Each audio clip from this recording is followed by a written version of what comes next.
So let the hilarious fawning begin.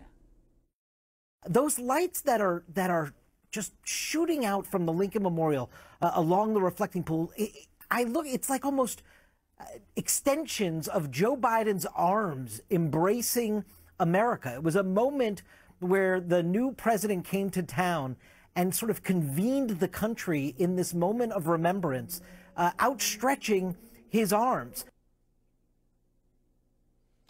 Wow, Tubin really let himself go. But wait, there's more. The 46th president of the United States putting his soul into his first address. He gave the kind of inaugural address our presidents used to give, as hopeful as the man delivering it. We saw the steely determination and compassion of President Joe Biden. What a great love story between Jill Biden and Joe Biden. And we haven't had a love story in the White House in 4 years. It is a love story between the press and Biden. A New York Times editor even admits she got chills from Joe, which we hope isn't COVID.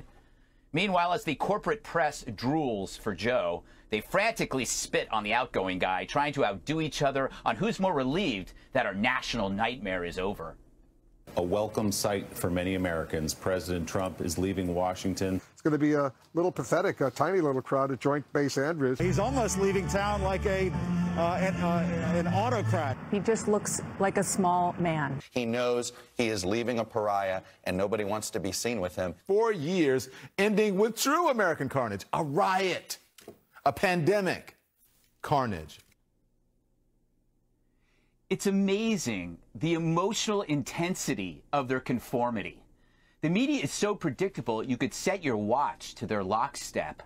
The press are like children, overjoyed that mommy's deadbeat boyfriend finally moved out of the house, except they still can't quit America's bad boy at all. Nope, Trump has actually left a Trump-sized hole in their lives, and they're trying to figure out how to fill it.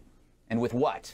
Well, the media coverage will bounce between softcore fluffery masquerading as hard news. Example, hey, did you hear Joe has a Peloton? I got 2 sources to go on record.